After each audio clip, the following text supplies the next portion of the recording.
So here is the problem. Alpha beta be real, and then find the minimum value of 2 cos alpha plus 5 sin beta minus 8 whole square plus 2 sin alpha plus 5 cos beta minus 15 whole square. Fine. अब क्या क्या कर सकते हैं इसको solve करने के लिए. So one of the method is method 1, expanded. Fine. तो अगर इसको एक्सपांड करोगे देन नंबर ऑफ टर्म्स एक अनदर इशू है. लाइक हमारे पास ऐसा हो सकता है कि अगर मैं इसको ओपन करता हूँ तो मेरे पास 4 डायरेक्टली आ जाएगा, 25 डायरेक्टली आ जाएगा, राइट, एंड 8 स्क्वायर डायरेक्टली आ जाएगा, 15 स्क्वायर डायरेक्टली आ जाएगा. बट उसके अलावा जो टर्म्स बचते हैं वो अल्फ़ा एंड बीटा दोनों में होंगे. लाइक जो रेस्ट ऑफ टर्म्स होंगे वो किस टाइप से आएंगे, like 32 cos alpha, right, and minus 80 sin beta, and then 20 cos alpha sin beta. Fine. Similarly मैं बाकी को अगर एक्सपांड करता हूँ तो फिर भी थोड़े गंदे टर्म्स आ सकते हैं, like 60 sin alpha, and then next term is minus 150 cos beta, right, and last is 20 sin alpha cos beta. So और अब है इसको पूरे को मिनिमाइज़ करना है. तो इस पार्ट को मिनिमाइज़ करना, राइट, अगर मैं इस चीज़ की बात करता हूँ, इस पार्ट को मिनिमाइज़ करना टफ थिंग है, tough to minimize. Fine.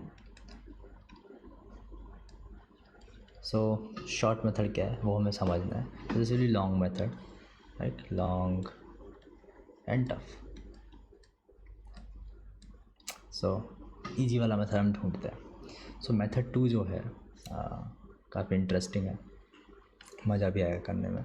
So method 2 is कि हम इसको इस तरह समझ सकते हैं कि हमने एक वेक्टर लिया, एक वेक्टर हमने सपोज v1 लिया, and that is equal to 5 sin beta i cap and 5 cos beta j cap, right. So beta अगर मूव करेगा तो वेक्टर की position with respect to origin move करती जाएगी. कोई भी स्टार्टिंग पॉइंट हम ले सकते हैं.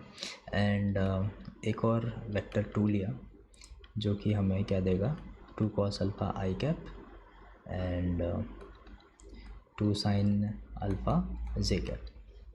फाइन. एंड तो हम कर क्या रहे हैं, तो हम मानते हैं कि लेट स्टार्ट पॉइंट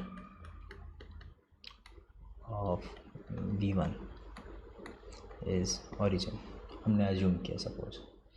तो देखते हैं हम क्या करने की कोशिश कर रहे हैं. तो हम ये करने की कोशिश कर रहे हैं कि सपोज हमने यहाँ पे एक वेक्टर ले रखा है, ये ओरिजिन है अपना, एंड तो मैं यहाँ से एक एंड सपोज ये एक्स एक्सिस है, this whole thing is X axis, ठीक है. तो हम यहाँ से एक बीटा एंगल पे, राइट, एंड बीटा को मैं मूव कर सकता हूँ. हो सकता है कि बीटा एक अलग पोजीशन पे आ जाए, पर सपोज मैंने ये वाला पॉइंट लिया बीटा, तो मैंने 5 डिस्टेंस का एक वेक्टर बनाया, एंड मैं एक और वेक्टर बनाता हूँ इसके साथ जिसका स्टार्टिंग पॉइंट ये है, एंड इसके साथ वो अल्फ़ा एंगल पे है विद एक्स एक्सिस. तो हो सकता है कि मैंने एक वेक्टर अल्फ़ा एंगल पे अगर मुझे बनाना है तो सपोज मैंने एक ऐसा वेक्टर बनाया, राइट, ओके.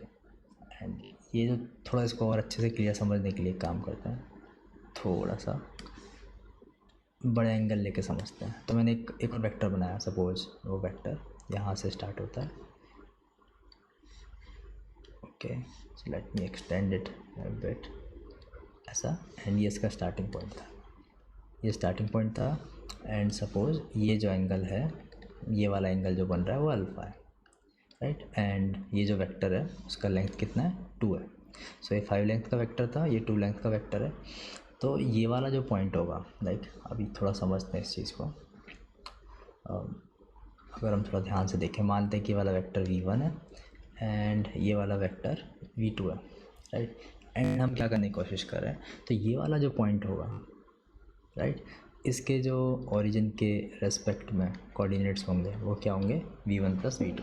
ये हमने ओरिजिन ले रखा है स्टार्टिंग से, राइट। तो अगर मैं इसको यहाँ पे कनेक्ट करने की अगर कोशिश करता हूँ इस तरह से, तो एक वेक्टर बनाया हमने एंड उस वेक्टर के एंड पॉइंट क्या है v1 प्लस v2 है। v1 प्लस v2 अगर हम समझें तो इजीली समझ में आ रहा है अभी कि अगर हम v1 प्लस v2 की बात कर रहे हैं तो v1 प्लस v2 में लाइक आई कैप के साथ जो टर्म आता, ये वाले जो टर्म आता, तो this is x component of v1 plus v2 and ये वाला जो चीज़ आता that is why component of v1 plus v2 and हम यहाँ पे जो दो टर्म्स देख रहे हैं वो भी थोड़े इंपॉर्टेंट है, उनको भी समझ लेते हैं। सो हमने यहाँ पे जो पॉइंट लिया है 8 एंड 15, सो इसको हम ऐसा समझ सकते हैं कि यहाँ पे डिस्टेंस अगर हम थोड़ा दूर लेते हैं तो ये 0.8, 15 है, राइट। तो हम अभी क्या करने की कोशिश कर रहे हैं ये समझते हैं। तो ये वाला जो डिस्टेंस है, अगर हम ये वाले डिस्टेंस की अगर बात करें, ये वाले डिस्टेंस की बात करते हैं, फाइन। इस डिस्टेंस को अगर हम d लिखते हैं, सो d स्क्वायर जो होगा वो क्या होगा, हो जाएगा v1 प्लस v2 इस वाले पॉइंट का x कोऑर्डिनेट -8 इसका square plus v1 plus v2 वाले पॉइंट का y कोऑर्डिनेट -15 एंड इसका स्क्वायर। सो बेसिकली हमसे जो पूछा जा रहा है वो यही पूछा जा रहा है कि इस d को मिनिमाइज़ करना है, राइट। सो क्वेश्चन ये है कि मिन वैल्यू ऑफ d स्क्वायर ये क्या हो सकती है, फाइन। एंड यहाँ पे ये जो वेक्टर में अल्फ़ा एंड बीटा है, लाइक ये अल्फ़ा जो है एंड ये जो बीटा जो है दोनों वेरी कर सकते हैं, फाइन। तो हम क्या ज्यूम कर सकते हैं, अब समझते हैं कि इसको मिनिमाइज़ अगर करना है तो उसको और कैसे अच्छे से हैंडल किया जा सकता है, राइट। तो ये डिस्टेंस 5 है, ये हमें थोड़ा समझ के रखना है शुरुआत से। ये जो डिस्टेंस है, ये वाला डिस्टेंस, ये डिस्टेंस 5 है, ये डिस्टेंस 2 है, ये डिस्टेंस d है एंड हमें d स्क्वायर को मिनिमाइज़ करना है, फाइन। तो हम एक काम कर सकते हैं, हम ओरिजिन पे सेंटर समझ के एक 5 रेडियस का सर्किल ड्रॉ कर सकते हैं एंड उस सर्किल के सरकमफ्रेंस पे हम एक कोई भी पॉइंट लेंगे और उस पॉइंट को सेंटर मान के, उस पॉइंट को सेंटर मान के हम एक 2 रेडियस का सर्किल ड्रॉ करेंगे, राइट। एंड जो सेकंड सर्किल होगा उसके किसी पॉइंट से हम 8,15 की डिस्टेंस मेजर करते हैं। तो समझने की कोशिश करते हैं कि क्या क्या किया जा सकता है, राइट। तो मैं क्या कर रहा हूँ, मैं एक पहले सर्किल ड्रॉ करता हूँ। सपोज अगर हम एक सर्किल ड्रॉ करते हैं, बिग एंड सपोज ये सर्किल का सेंटर यहाँ कहीं पे है एंड इससे हम अब मैं डिफरेंट पोजीशंस पे मेरा बीटा ले सकता हूँ। हो सकता है मैंने बीटा यहाँ पे लिया हूँ, राइट। ये जो एंगल है वो बीटा है एंड फिर मैंने इस सर्किल का रेडियस 5 रखा है, दिस इज़ रेडियस 5 एंड फिर इस पॉइंट को सेंटर लेके मैं एक और सर्किल ड्रॉ कर सकता हूँ ऑफ रेडियस 2, राइट। तो वो भी समझते हैं। तो अगर सपोज हमने अभी 2 रेडियस का एक सर्किल ड्रॉ किया तो कैसा होगा, तो सपोज हमने एक और सर्किल ड्रॉ किया ऑफ रेडियस 2, फाइन। एंड फिर अब इस वाले सर्किल पे भी मैं कोई भी डिस्टेंस ले सकता हूँ। हो सकता है कि अब मेरा डिस्टेंस यहाँ पे ये एंगल पे अल्फ़ा पे मैंने एक पॉइंट यहाँ लिया, हो सकता है कि मैंने अल्फ़ा को मैं मूव करके सेकंड टाइम यहाँ ले लूँ, राइट। तो ये सारे पोजीशंस हैं मेरे v2 वेक्टर की वजह से जो आ रहे हैं, राइट। तो मेरा v2 की जो डिफरेंट अगर पोजीशंस की अगर मैं बात करता हूँ तो हो सकता है ये v2 हो सकता है ये v2 हो सकता है ये वाला कोई वेक्टर v2 हो, राइट। तो बहुत सारे v2 के पोजीशंस हो सकता है। सिमिलरली हाँ ऐसा भी हो सकता था कि मैं ये जो मैंने v1 यहाँ पे v1 को मैंने फ़िक्स कर दिया है, ये तो ये भी थोड़ा समझो, यहाँ पे मैंने v1 को फ़िक्स कर दिया है राइट। हो सकता है कि V1 की पोजीशन कुछ डिफरेंट होती, राइट। ऐसा भी हो सकता था कि मेरा जो V1 होता, सपोज़ V1 यहाँ हो सकता था, राइट। ये V1 के लिए सेकंड पोजीशन हो सकती थी। एंड फिर सेम चीज़, लाइक मैं एक सर्किल ड्रॉ करता यहाँ पे, राइट। एंड इसकी जो पोजीशन है, इसका जो सेंटर है वो उस पोजीशन पे होता। एंड फिर मैं फिर से बहुत सारे V2 के लिए लाइंस ड्रॉ कर सकता था, राइट। तो आइडिया ये है कि मुझे डिस्टेंस को मिनिमाइज़ करना है। कौन से डिस्टेंस को? और यहाँ का वो डिस्टेंस, ये वाला पॉइंट है यहाँ पे कहीं 8,15 कोई पॉइंट है। तो मुझे इन सारे एंड पॉइंट से, ये हो सकता है D² की पॉसिबल वैल्यूज़ है, हो सकता है कि ये वाली जो वैल्यू है वो D² की वैल्यू है, हो सकता है कि यहाँ से अगर मैं वैल्यू लेता तो ये D² की वैल्यू हो सकती थी, राइट। तो ऐसे बहुत सारी पॉसिबिलिटीज़ है। तो यहाँ पे एक चीज़ अगर ऑब्वियस है, अगर हमें D² को मिनिमाइज़ करना है, राइट, तो D² मिनिमाइज़ तब होगा, कब होगा समझते हैं। तो सपोज मैंने इस पॉइंट का नाम O लिया है, ओरिजिन, एंड इस वाले पॉइंट का नाम मैंने P लिया है। सो ये ऑब्वियस है कि D² will be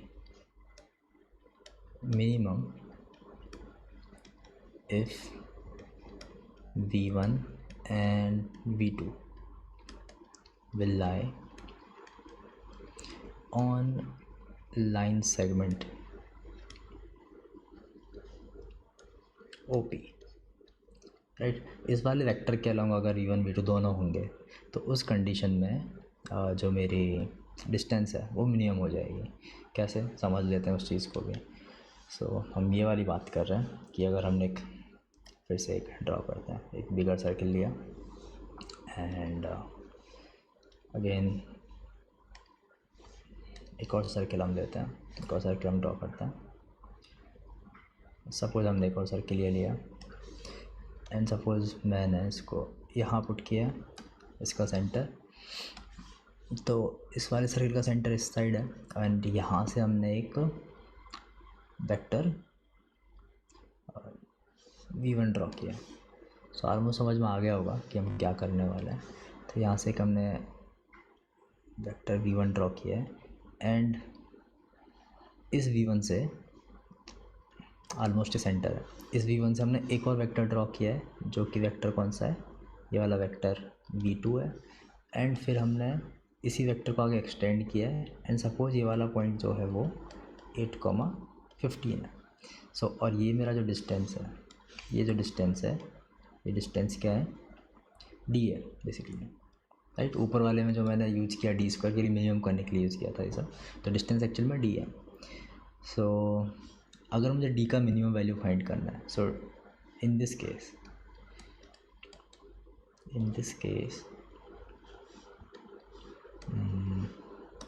OP, V1, V2 are collinear, right? So T can be written as mod OP minus V1 plus V2 का mod, and since V1 and V2 are collinear, so we can write this as mod of V1 minus mod of V2, ठीक है। So almost solve हो गया। अगर हम D की बात करते हैं तो mod OP हो जाएगा square root of 8² plus 15², mod V1 is 5, mod V2 is 2, this is 17 minus 7 10। So हमसे जो पूछा गया है मिनिमम वैल्यू ऑफ D², तो D² का जो मिनिमम वैल्यू है वो कितना हो गया, 100। तो आई होप क्लियर होगा। अगर हम सपोज ज्योमेट्री से नहीं करते तो हमारे पास एक मेथड और था, ये वाला मेथड एक्सपांड करके यूज़ कर सकते हो, but I will suggest this method, use geometry, fine. तो यूज़ ज्योमेट्री, तो I think it's done now.